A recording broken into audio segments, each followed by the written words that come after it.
따라하세요. 하다 보면 알게 됩니다. 오늘은 우리가 어버이 주일로 지킵니다. 원래 달력상으로는 오늘이 어린이 주일이고 다음 주가 어버이 주일로 되어 있는데 한 주에 이제 5일하고 8일이 같이 있어요. 그러다 보니까 어버이 주일 지나서 지키자니 좀 그것도 좀 그렇고 그래서 그냥 같이 지키기로 했습니다. 그래서 어버이 주일 그랬는데 뭐 가정 주일 그래도 될 것 같아요. 5월 달은 가정의 달이라고 하잖아요. 5일은 어린이날, 그리고 8일은 어버이날, 21일은 부활절은 지났고 부부의 날, 21일은 부부의 날. 그래서 5월 달에 그 세 가지 날이 다 있어요. 그래서 한 해의 가장 좋은 계절, 그래서 5월을 계절의 여왕이라고 하던데 가장 좋은 계절에 하나님께서 가장 소중한 가정이 회복되기를 원하시는 마음으로 우리에게 가정의 달을 주신 줄 믿습니다. 우리 5월달 새소망교회 달력 뜯으셨습니까?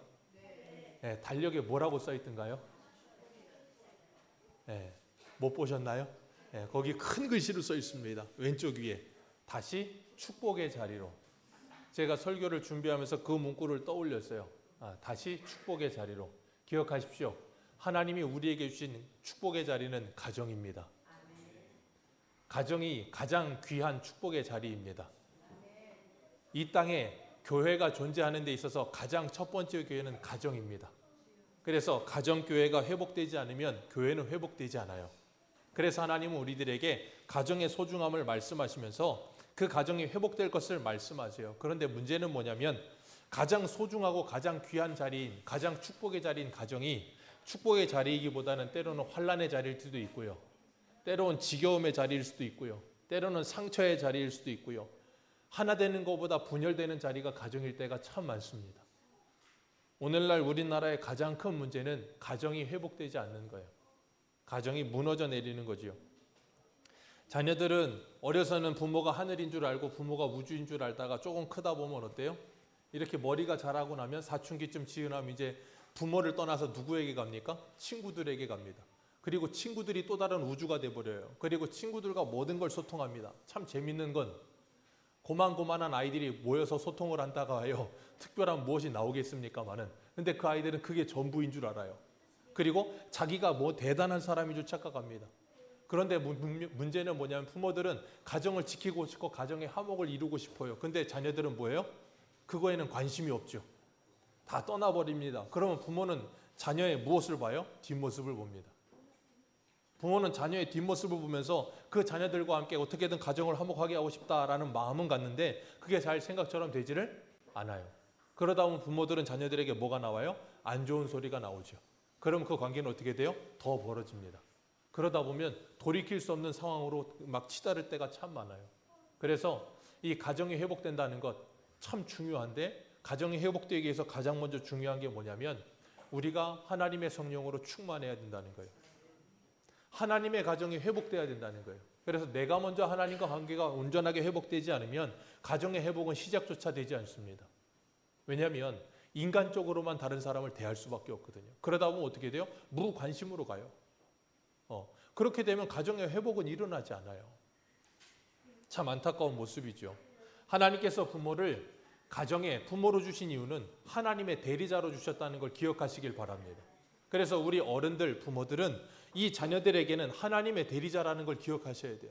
그래서 하나님의 말씀의 대리자가 돼서 그 아이들을 말씀으로 양육해야 되고 그 아이들을 하나님의 사람으로 양육하기 위해서 끊임없이 그 아이들을 훈육시켜 가야 되는 거예요.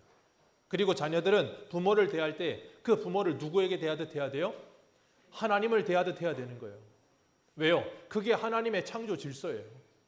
그렇기 때문에 자녀는 부모를 공경하고 부모에게 순종하고 그리고 부모는 자녀를 공경하는 자세가 필요해요. 이게 굉장히 중요한 거예요. 웨스트민스터 소요리 문답에 보면 이 5계명에 대해서 설명하면서 우리가 위에 있는 권위라고 말을 할 때 부모를 공경한다고 하는 것은 위에 있는 권위를 인정하는 건데 위에 있는 권위만이 아니라 내 옆에 있는 수평적 동년배들 그리고 내 밑에 있는 나보다 어린 사람들을 대할 때도 그들을 공경하는 자세를 취해야 된다라고 말하고 있어요. 그 말은 다시 말하면 이 5계명은 부모에 대한 개념만을 말하는 것이 아니라 모든 인간관계를 통틀고 있는 거예요.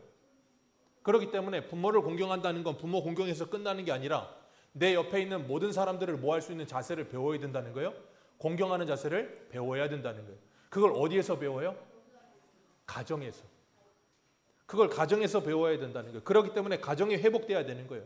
부모가 부모다움을 견지해야 되고 자녀가 자녀다움을 견지해야 되는 겁니다.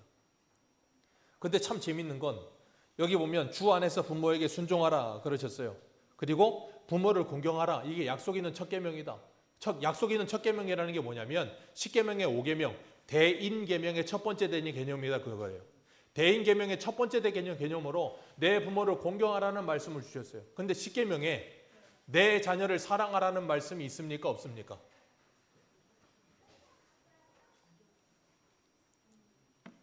내 자녀를 사랑하라, 아니면 내 자녀를 공경하라, 아니면 내 자녀를 뭐 어떻게 하라, 그렇게 계명이 있습니까? 없습니까? 왜 없을까요? 왜 없을까요? 이유는 하나예요. 본성이라서요. 우리가 그래서 흔히 뭐라 그래요? 내리사랑이라고 하잖아요. 부모가 자녀를 사랑하는 건 하나님이 명령하지 않으셔도 그냥 사랑합니다. 무조건적으로. 왜? 내 자녀이니까. 참 신비한 거예요. 그냥 사랑이 돼요. 그래서 부모는 아이를 낳아서 키우면 그 아이가 어릴 때도 아기고 커서도 아기고 나이가 들어도 아기예요. 그래서 예전에 어떤 다큐멘터리 보니까 90 먹은 할아버지가 70 먹은 아들한테 70 먹은 아들이 나가는데 얘야 차 조심해라. 그 KBS에서 그 다큐멘터리 보고 굉장히 제게 큰 울림이 있었어요. 아니 90 먹은 할아버지가 70 먹은 아들한테 차 조심하래요. 70 먹은 아들도 할아버지인데 왜 그럴까요? 90 먹은 아버지에게 70 먹은 아들은 아직도 어린애예요. 왜요? 그 피덩이 때부터 키우면서 그 아이의 어린 시절을 알고 있으니까. 그래서 부모에게 자녀는 항상 언제나 자녀예요. 어른이어도 자녀입니다. 그래서 그 자녀들을 뭐예요? 사랑할 수밖에 없어요. 끝까지. 여러분 그걸 통해서 하나님은 우리에게 뭘 보여주시냐면 하나님의 사랑이 뭔지를 가르치시는 거예요. 그래서 부모 되어 우리가 밑에 있는 사람들을 사랑한다는 건 하나님의 사랑을 배우면서 우리가 원숙한 하나님의 사람으로 자라가는 놀라운 하나님의 복이에요. 그래서 가정을 이룬다는 건 행복하기 위해 가정을 이루는 게 아니라 거룩을 배우기 위해 가정을 이루는 거예요. 부부간에 서로 사랑해서 가정을 이루지만 그 사랑이 무슨 사랑으로 승화되어 가야 돼요? 하나님의 사랑으로 승화되어 가야 되는 거예요. 내가 배 아파 낳은 자식을 사랑함에 있어 그 자식을 사랑할 때 내 자식으로 육신적인 자식으로 사랑하지만 그 사랑이 하나님의 사랑으로 승화되어 가야 되는 거예요. 그러면서 하나님이 우리를 하나님의 사람으로 뭐 하시는 거예요? 양육하시는 거예요. 그렇기 때문에 우리가 가정에서 가정을 아름답게 만들어가는 일 너무나도 귀한 겁니다. 가정을 아름답게 만드는 일이 너무나도 귀해요. 근데 참 중요한 건 가정을 아름답게 만드는 일이 세상에서 제일 힘듭니다. 참 아이러니하게도 가정을 아름답게 만드는 일이 세상에서 제일 힘들어요. 여러분 가정에서 애들 보는 게 쉽겠습니까? 아니면 밖에 나가서 일하는 게 쉽겠습니까? 여러분 밖에 나가서 일하는 거 어렵죠. 욕먹기도 하고 승질도 나고. 근데 집에서 24시간 애하고부터 하고 애 키워보십시오. 미칩니다. 미쳐요. 차라리 밖에 나가서 일하고 말지. 그런 말이 입에서 수백 번 나올 수도 있어요. 그런데요. 그 어려운 일을 하나님께서 저와 여러분에게 맡기셨다니까요. 그 어려운 일을 왜요? 왜 맡기셨을까요? 옛날 부모님들이 하셨던 말이 진리입니다. 정말로 말 안 듣는 자녀들에게 부모님들이 뭐라고 저주의 말을 합니까? 자녀에게 저주의 말을 하잖아요. 너도 너랑 똑같은 놈 하나 낳아서 키워봐라. 제가 그 저주를 받고 있어요. 저주와 같은 말을 합니다. 정말 무서운 말이에요. 근데 어쩔 수 없이 그렇게 돼요. 왜? 하나님이 만드신 인간에게 이 DNA라는 것이 기가 막힙니다. 날 닮지 않았으면 하는데도 그 닮지 않았으면 하는 것만 닮을 때가 얼마나 많은지 몰라요. 그렇게 해서 하나님께서 우리에게 자녀 사랑을 통해서 하나님의 사랑을 배우게 하시고요. 그리고 자녀들에게는 부모를 공경하고 부모에게 순종하며 부모를 사랑하라 그러세요. 그걸 통해서 뭘 하게 하실까요? 그걸 통해서 겸손과 순종을 배우게 하시는 거예요. 그리고 사랑이라는 걸 배우게 하시는 거예요. 그렇기 때문에 우리가 부모님을 사랑하는 일, 자녀를 사랑하는 일 너무나도 중요합니다.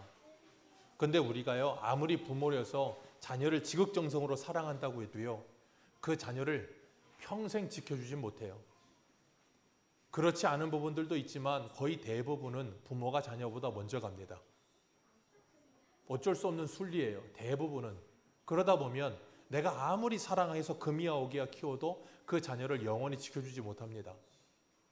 아무리 효심이 뛰어난 자녀라 할지라도 부모님을 위해서 지극정성으로 부모님을 섬긴다 해도 그 자녀들이 부모님을 끝까지 사랑하고 섬겨주진 못해요.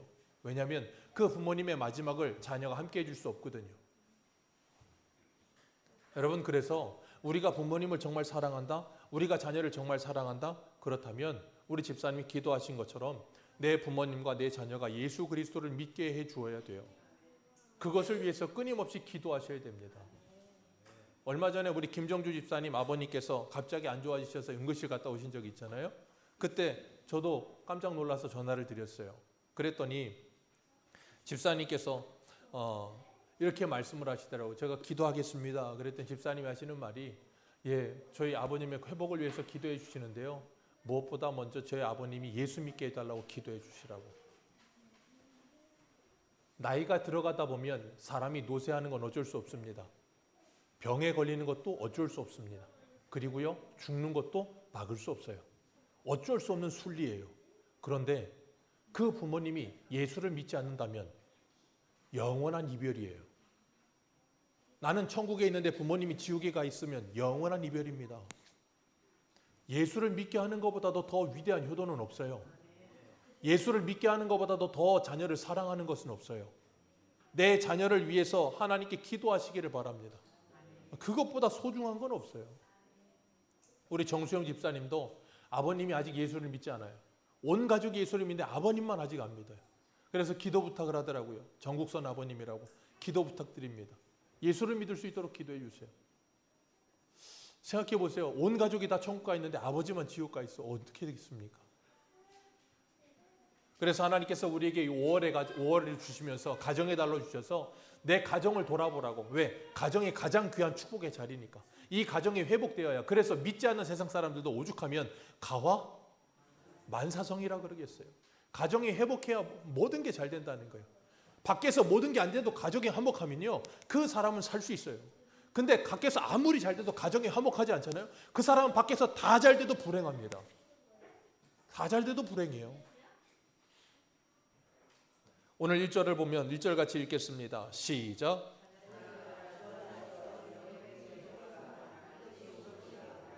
아멘. 자녀들아, 주 안에서 너희 부모에게 순종하라. 이것이 뭐하니라? 옳으니라. 이것이 본성이다. 이것이 하나님이 만드신 질서다, 그 말이에요. 그러니까 자녀들은 부모에게 순종하는 것이 옳은 일입니다. 그것이 옳은 일이에요. 근데 자녀들이 부모에게 순종하는 게 쉽겠습니까? 어렵겠습니까? 어렵습니다. 여기서부터 말하잖아요. 어렵다고. 어렵죠. 정말 어렵습니다. 그래서 우리에게 필요한 게 뭐예요? 에베소서 찾으신 김에 6장이니까 5장 18절 같이 읽습니다. 5장 18절 시작.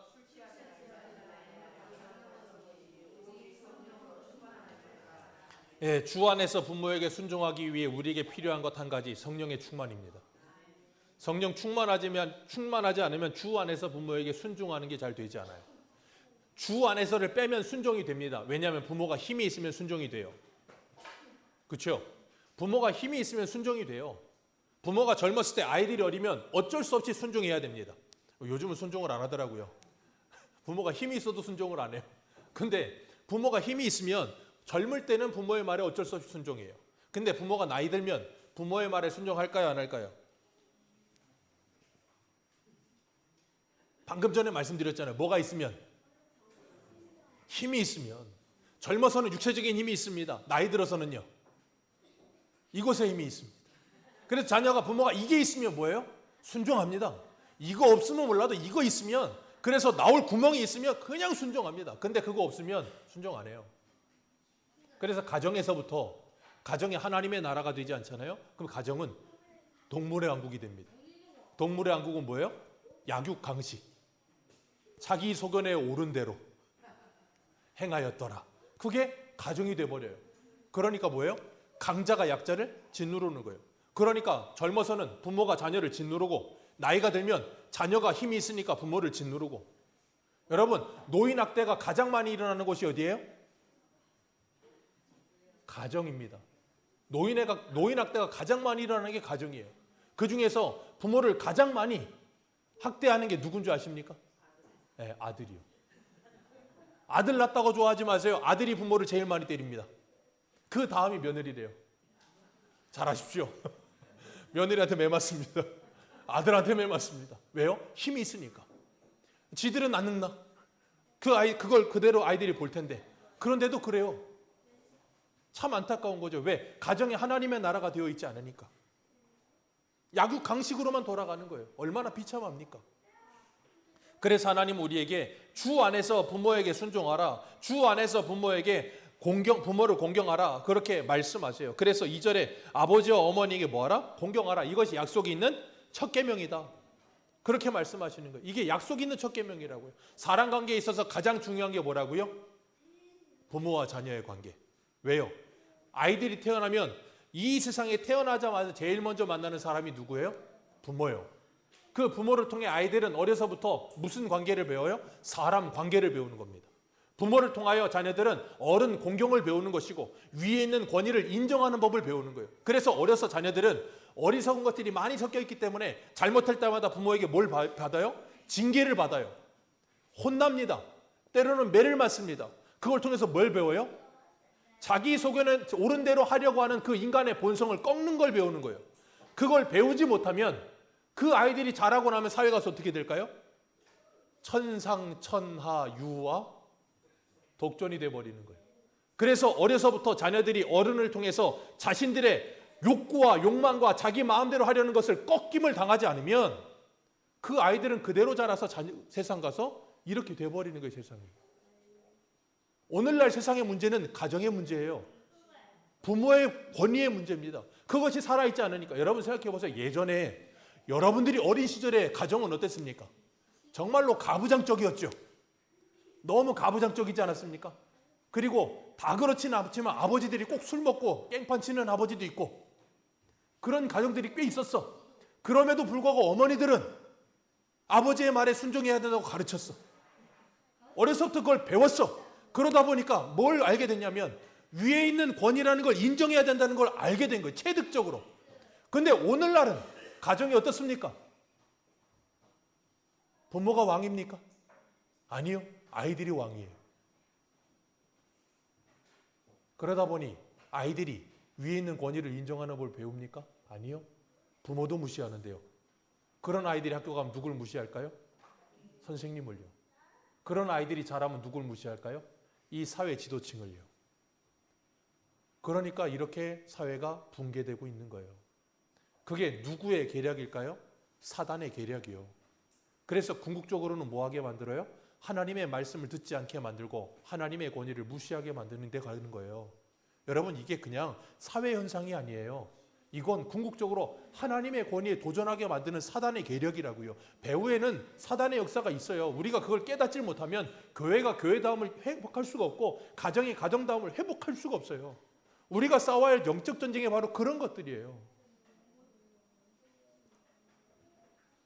하나님께서 부모에게 부모의 권위를 인정하게 하셨고 그 권위를 가지고 자녀를 보호하고 다스리게 하셨고 자녀는 부모에게 순종하는 법을 배우게 하시면서 그걸 배움받게 하셨어요. 어느 누구도 여기 보면 주 안에서 부모에게 순종하라 그러셨고 네 아버지 어머니에게 공경하라 그러셨어요. 여기에 조건이 달려 있습니까? 안 달려 있습니까? 안 달려 있습니다. 부모가 공경할 만한 부모라서 공경하라고 말씀하지 않으십니다. 부모가 대단하게 훌륭한 인격적인 분이라서 공경하라 순종하라 말씀하지 않으십니다. 그냥 뭐예요?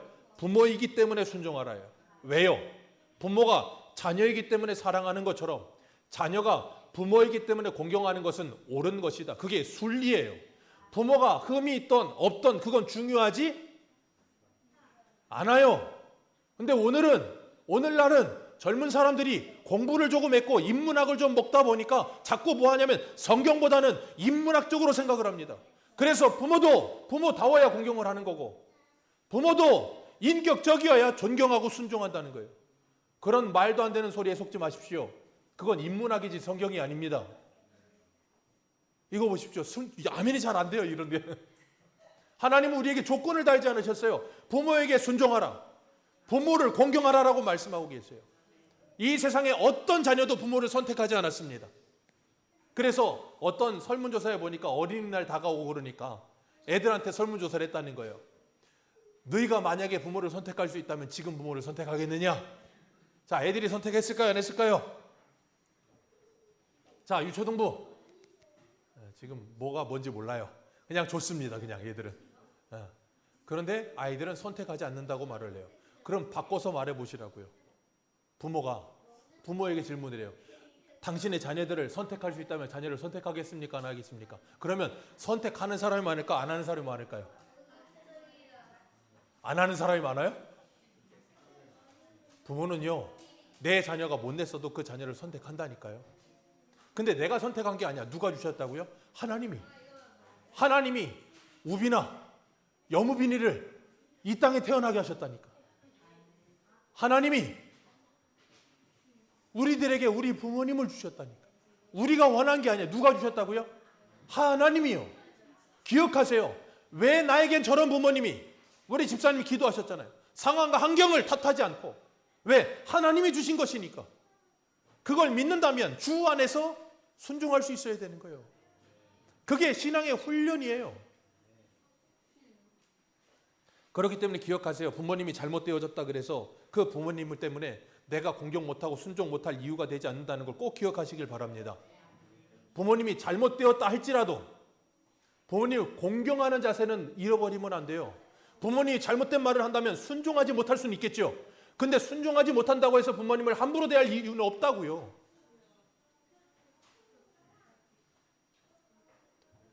우리가 하이델베르크 104문에 보면 이런 질문이 있어요.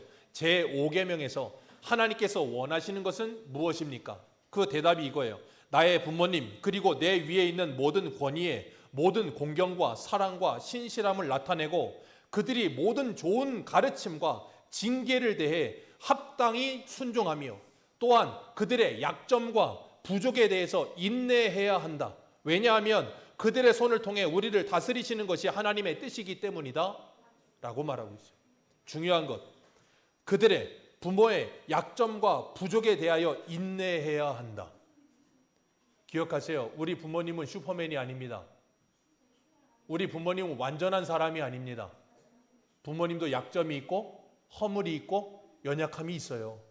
근데 자녀들은 자꾸 부모를 볼 때 어떻게 생각해요? 완전해야 된다고 착각해요.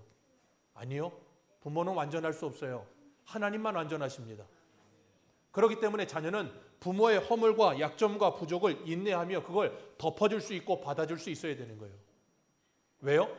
그게 하나님의 백성이 해야 될 일이니까요. 여러분, 그래서 이게 부모와 자녀의 관계를 생각하기 전에 뭘 먼저 생각해야 되냐면 오늘 본문 1절에 뭐라 그랬어요? 부모에게 순종하는데 누구 안에서? 주 안에서가 중요한 거예요. 내가 주 안에서 부모를 순종할 수 있어야 돼요. 내가 주 안에서 부모를 공경할 수 있어야 돼요. 예전에 우리나라에 뭐 공자가 죽어야 나라, 뭐 공자가 죽어가 맞나? 공자가 죽어야 뭐 나라가 산다 그런 이야기가 책에 돌다 보니까 한참 무슨 뭐 효나 그런 게 굉장히 기독교에서도 천시받는 것처럼 이야기하는 때가 있었는데 그거 정말 잘못된 겁니다. 하나님은 분명히 부모 공경을 말씀하세요. 부모에게 순종할 걸 말씀하시고요. 효도할 걸 말씀하세요. 그건 공자 맹자가 아니고 하나님의 말씀이에요. 그건 너무나도 당연해야 되는 거예요. 그런데 오늘날은 그런 게 없어져 간다는 게 너무나 큰 안타까움이에요. 여러분, 주일 저녁에 우리가 사무엘상 배우잖아요. 사무엘상 배울 때 지금 한참 누가 나오고 있습니까? 사울하고 다윗. 그리고 그 사이에 낀 누구? 요나단. 제가 요나단 말씀드리면서 그랬잖아요. 전 사무엘상에서 제일 좋아하는 게 요나단이라고. 전 다윗보다도 요나단이 더 좋아요. 그런데요, 요나단이 자기 아버지 다윗이 와서 네 아버지, 내가 뭘 잘못해서 네 아버지가 날 이렇게 죽이려고 하느냐? 그때 요나단이 뭐라 그래요? 에이, 설마 우리 아버지가? 아닐 거야. 요 다윗이 야, 나와 죽음 사이는 한 걸음뿐이야. 나 진짜 죽기 일보 직전이야. 그랬더니 요나단이 뭐라 그래요? 너 가서 들에 숨어 있어라. 내가 아버지에 가서 확인을 해볼게. 근데 결국은 어떻게 돼요? 그 아버지가 눈이 돌아 있다는 걸 알아요. 그리고 나서 다윗에게 와서 야, 떠나라. 우리 아버지가 정말로 널 죽이려고 하는구나. 우리 아버지가 많이 변했구나. 막 그러면서 다윗을 위로하고 보냅니다. 그때 제가 뭐라 그랬어요? 왜 요나단은 가지 않았을까 그랬잖아요. 여러분이 요나단이라면 그런 사울 밑에 있고 싶겠습니까? 아니요. 차라리 떠나서 다윗과 함께 하는 게 속 편하죠. 근데 요나단은 그 사울 밑에 들어간다고요. 그리고 우리가 지난주에 봤던 것처럼 사울이 신하들에게 뭐라 그래요? 다윗이 너희한테 뭐 밥 먹여주냐? 내가 너희들 밥 먹여주고 자리 주고 다 하는데 너희들은 누구도 다윗 숨어 있는 거 나한테 말하지 않는구나. 내 아들이 신하들 데리고 오늘 아침에 반역을 일으킨다고 해도 내가 알릴 사람이 없다. 그러면서 아버지가 아들한테 그렇게 말을 하잖아요.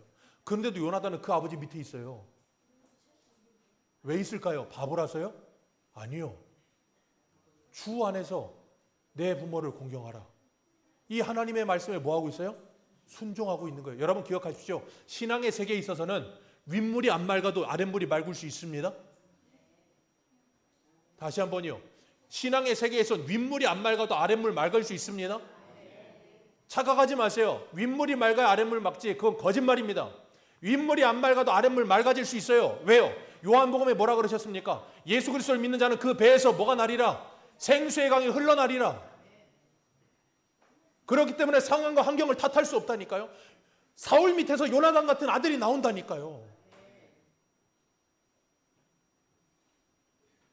그게 하나님의 은혜예요. 우리가 창세기 9장에 보면 노아가 하나님이 홍수 심판을 하시고 나서 홍수 심판 이후에 노아가 밭에 나와서 땅에 나와가지고 뭘 심었어요? 포도나무. 포도나무 심으니까 뭐가 나와요? 포도. 근데 이 포도가 또 그냥 엄청나게 열리잖아요. 나무 하나에 줄기 쭉 뻗어가지고 너무 많이 열리니까 이 노아가 포도 먹다 이거 가만 놔두면 썩으니까 뭘 만듭니까? 애가 머리가 좋아서 포도즙을 만들었네 짜가지고. 근데 그게 오래되니까 뭐가 돼요? 포도주가 됩니다. 포도주가 되니까 이 노아가 그걸 장막에서 한 잔 두 잔 홀짝홀짝 거리다가 어떻게 됐어요? 그냥 가버렸어. 그래가지고 그냥 가면 좋은데 장막에서 집에서 그냥 뻘개 벗고 누워있네. 대자로. 그걸 누가 봐요? 가나안의 아비라고 표현을 해요. 가나안의 아비 함이 들어가서 자기 아버지의 하체를 보고 나와 그걸 떠듭니다. 누구에게? 셈과 야벳에게. 근데 그냥 떠들었을까요? 아니요. 흉받겠죠. 야, 저 아버지 봐라 저. 야, 술 먹고 뻗어가지고 아주 그냥 우리 전문용어로 꽐라가 됐다. 야, 우리 아버지 꽐라 됐다 아주. 그러니까 셈과 야벳이 그 말을 듣고 뭐예요? 옷을 어깨에 메고 뒤로 돌아 뒷걸음질하여 아버지의 하체를 가리고 그 하체를 보지 아니하니라. 누가요? 자녀가 부모의 수치를 가리는 거예요. 그게 가능하다고요. 어디에서요? 신앙 안에서만. 하나님께서 우리들에게 그걸 통해서 뭘 하게 하세요? 하나님의 은혜가 충만하면 할 수 있다는 걸 가르치시는 거예요. 그렇기 때문에 주 안에서 부모에게 순종하고 주 안에서 부모를 공경하라. 이것이 하나님의 뜻이니라. 제가 예전에 어떤 광고를 하나 본 게 있어요. 그 광고 러시안가 어디 광고인 것 같아. 근데 보면 한 공원 같은데 아버지랑 아들이 벤치에 앉아 있어요. 근데 참새 한 마리가 쑥 날라와요. 참새 한 마리가 앉았는데 아버지가 아들 보고 얘 저게 뭐니? 그랬어요. 그랬더니 아들이 신문 보다가 얘 참새예요. 그랬어요. 그랬더니 조금 있다가 아버지가 또 아들한테 얘 저게 뭐니? 그랬어요. 그때 아버지한테 이 신문 보다 말고 참새라니까요. 세 번째 아버지가 아들한테 물었어요. 얘 저게 뭐니? 그랬더니 아들이 어떻게 했을까요? 신문을 접으면서 참새라고요. 참새. 아버지 안 보여요? 참새라니까. 승질을 내요. 아들이. 3번 물었는데. 그리고 나니까 아버지가 가만히 있다가 집에 들어가 수첩을 하나 가지고 나와요. 그리고 수첩을 펴서 아들에게 읽혀줍니다. 아들이 그걸 읽는데 뭐라고 돼 있냐면 내 사랑하는 막내 아들이 3살이 되었다. 그 막내 아들이 공원에서 나에게 참새를 21번 물어봤다. 나는 21번을 참새라고 말을 하며 내 사랑하는 아들이 상처 입지 않도록 안아주었다. 그 글귀를 읽으면서 아들이 그걸 읽고 막 울면서 아버지를 안아주는 장면의 광고였어요. 광고 만들 참 잘 만들더라고요. 여러분, 부모는요, 자녀가 실수해도 21번을 그냥 말을 하더라고요. 근데 자녀는요, 부모가 3번 물으면 화를 내기 시작해요. 그게 안 돼요. 그 자녀가 없을까요? 그 자녀가 물으면 그렇게 대답 안 할까요? 그렇게 대답 아마 할걸요? 근데 부모가 3번 물으면 그걸 대답을 못 해요. 여러분이 요즘은 스마트폰 시대잖아요. 스마트폰 있으시죠? 스마트폰에 자녀들 사진 있으십니까? 스마트폰에 부모님 사진 있으십니까? 자녀들 사진은 페이스북이니 스마트폰이니 거기 가득한데요. 부모 사진은 없을걸요 아마.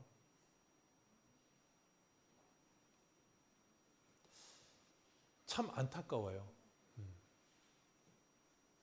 너무 쉽게 부모의 사랑을 잊고 하나님의 사랑을 잃어버리며 살아요. 그래서 하나님께서 우리에게 그것을 기억하라고, 제발 좀 기억하라고 나를 주신 거예요. 얼마나 감사합니까? 이 가정의 권위가 무너지지 않도록 우리가 그 가정을 지켜야 될 줄로 믿습니다. 누구 안에서요? 주 안에서. 우리 한 군데만 읽겠습니다. 디모데전서 5장 4절입니다. 디모데전서 5장 4절.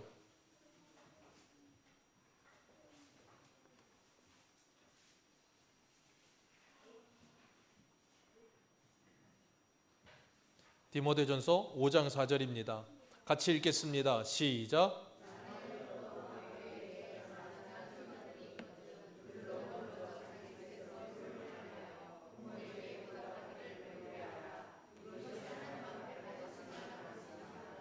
아멘. 부모에게 효를 가르치는 것이 뭐라고요? 하나님이 받으실 만한 것. 그게 뭐라고요? 옳은 일. 그게 하나님의 뜻. 그걸 통해서 뭘 배운다고요? 하나님의 사랑을 배우고 하나님의 자녀다움의 마음을 배우는 거예요. 그게 바로 진정한 이웃사랑입니다. 그렇기 때문에 내가 하나님의 사랑을 정말로 받고 있는가, 내가 정말 하나님을 사랑하는가는 반드시 제가 늘 말씀드리죠. 뭘 통해서 나타난다고요? 이웃사랑을 통해서. 내 옆에 있는 사람, 내 옆에 가장 가까운 가족 사랑, 그 옆에 있는 이웃 사랑을 통해서 하나님 사랑이 나타나게 돼 있어요. 하나님이 우리에게 그것을 회복하라고 말씀하시는 거예요. 그리고 오늘 본문 4절에 뭐라 그랬습니까? 아비들에게 말합니다. 너희 자녀를 뭐하게 하지 말라? 노엽게 하지 말라. 그리고 오직 주의 교훈과 훈계로 뭐하라? 양육하라. 자녀를 노엽게 하지 말라. 자녀를 분풀이 대상으로 삼지 말라. 노엽게 하지 말라는 거예요. 그러나 주의 교훈과 훈계로 뭐하라? 양육하라.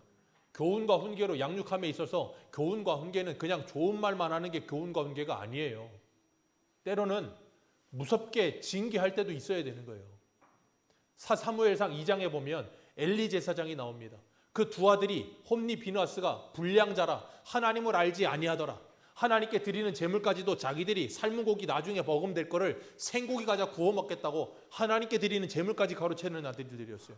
근데 엘리가 그 아들들을 향해서 뭐라 그래요? 이렇게 말합니다. 사무엘상 2장 29절. 너희는 어찌하여 사무엘상 2장 24절. 내 아들들아 그리하지 말라. 내게 들리는 소문이 좋지 아니하니라. 너희가 여호와의 백성을 범죄하게 하는도다. 엘리가 아들들한테 하는 말이 이거밖에 없어요.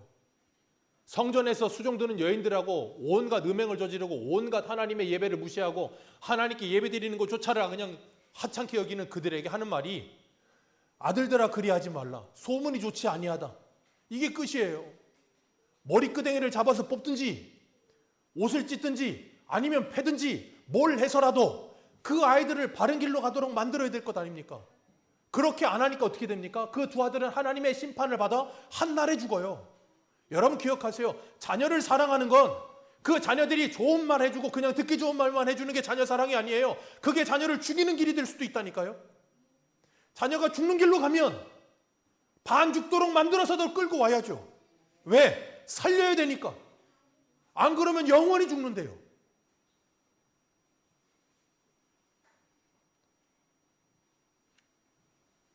여러분 우리가 하나님의 말씀을 정말로 하나님의 말씀으로 듣지 못하잖아요. 그러면 가정이 무너져요. 우리 마지막으로 한 군데 보겠습니다. 신명기 6장 한번 보세요. 신명기 6장. 신명기 6장.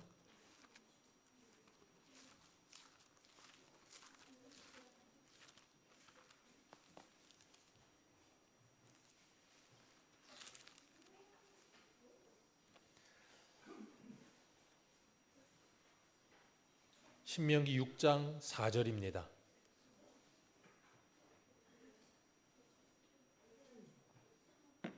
신명기 6장 4절.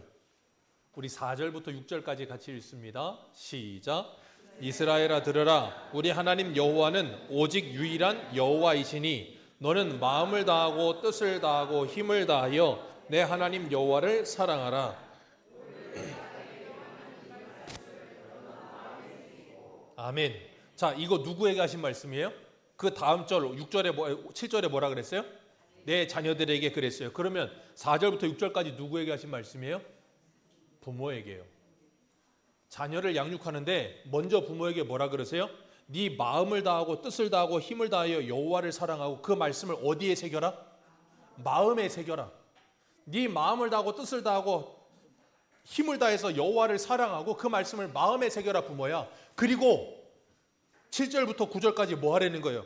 7절부터 9절 같이 읽습니다. 시작. 내 자녀에게 부지런히 가르치며 누워있을 때에든지 일어날 때에든지 이 말씀을 강론할 것이며 너는 또 그것을 내 손목에 매어 기호로 삼으며 내 미간에 붙여 표로 삼고 내 문설주와 바깥문 기록할지니라. 아멘. 이게 한마디로 말하면 뭐 하라는 걸까요? 한마디로 줄이면 6절이에요. 네 마음에 새기고 그랬잖아요. 네 자녀들의 마음에 새겨라예요. 그러니 가장 먼저 자녀들을 신앙으로 키우기 위해 먼저 뭐 해야 된다고요? 내 마음에 하나님의 말씀이 새겨져야 되는 거예요. 그 새겨져 있는 것이 반드시 내 자녀들의 마음에 새겨지게 되어 있어요. 그건 내가 의식적이지 않고 무의식적으로 행동하는 모든 시간의 행동들을 자녀들이 보고 있기 때문이에요. 그래서 제가 아까 말씀드렸잖아요. 자녀들이 부모를 떠나고 나면 부모는 자녀의 뭘 본다고요? 뒷모습. 자녀들은 부모의 뭘 볼까요? 어릴 때. 자녀들은 부모의 뒷모습을 보고 자랐어요. 그리고 나가는 거예요. 그 뒷모습이 자녀들의 마음에 새겨져 있다고요. 그리고 나가서 부모들은 그 뒷모습을 보면서 뭐 할까요? 내가 이 자녀들에게 하나님의 말씀을 새겨주지 않고 내 속에서 사람, 내 육신적인 생각들을 그 자녀들에게 새겨놨으면 그 뒷모습을 보면서 평생 울면서 기도하는 거예요. 여러분, 그게 부모가 해야 될 일이에요. 왜? 내가 자녀들에게 하나님의 말씀을 새겨주지 않았기 때문에. 평생 울면서 기도하면서 뭐예요? 그 자녀들이 하나님의 사람으로 돌아오도록 기도하는 거예요.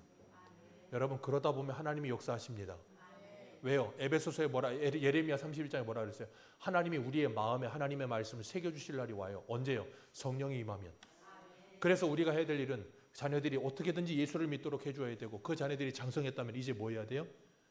여러분이 해야 될 일은 평생을 눈물 흘려 자녀들을 위해 기도해야 돼요.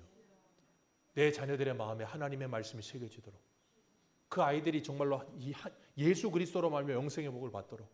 그게 어디 안에서? 주 안에서. 주님 우리에게 말씀하십니다. 주 안에서 부모에게 순종하라. 부모를 공경하라. 주 안에서 자유를 노엽게 하지 말라. 그리고 5장에서는 뭐 했어요? 주 안에서 남편들아 아내들아 피차 복종하라. 그것이 옳으니라. 우리 새소망교회가 이 5월 가정의 달을 맞이하여 정말 하나님의 말씀을 붙들고 주 안에서 부모를 공경하고 자녀를 공경하며 내 배우자를 공경하면서 우리 새소망교회 가정이 살아나는 놀라운 복을 누리시기를, 우리 5월달 달력의 궁구처럼 다시 축복의 자리가 되기를 주님의 이름으로 축복합니다. 기도하겠습니다.